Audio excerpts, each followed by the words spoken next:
আপনি চট্টগ্রাম থেকে ভোট দিতে এসেছেন এখানে? আমি চট্টগ্রাম জেলা আইনজীবী সমিতির সাবেক এজিএস ছিলাম এবং জাতীয়তাবাদী আইনজীবী ফোরামের যুগ্ম আহ্বায়ক ছিলাম এবং এক্সিকিউটিভ মেম্বার ছিলাম।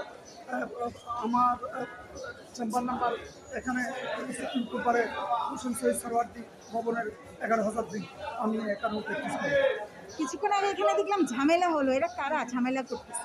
আসলে এখানে ঝামেলা করতেছে দেখলাম যে হঠাৎ করে এক ভাই সম্ভবত তারা সিন্ডিকেট রিপোর্ট করতে আসছে।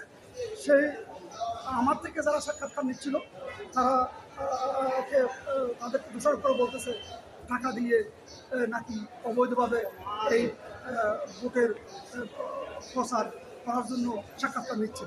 আসলে ওই সাংবাদিক ভাইদেরকে আমি চিনিও না, কখনো আমাকেও মনে হয় চিনি না। ওরা ওর অবস্থা দেখে আমরা যারা আন্দোলন সংগ্রামে 17 বছর নির্যাতিত হয়েছি সেই হিসাবে হয়তো ওরা আমাদেরকে চিনে, সেই হিসাবে আমাদেরকে সাক্ষাৎকার নেব। এখানে জাতীয় চ্যানেলের সাংবাদিক না এমনি সাধারণ পাবলিক? হ্যাঁ, ওই যে যাকে নিয়ে ঝামেলা হলো, যে ছেলেটা, ওই ছেলেটা তো আমিও চিনি না এবং ওই ছেলেটা আসলেই দুষ্ট শিরোমণি। সে কখনো সাংবাদিক হতে পারে না। ওরা সাংবাদিক নামে কিছু ছান্দাবাজ, এদের কারণে প্রকৃত সাংবাদিকদের সম্মানের ক্ষতি হচ্ছে।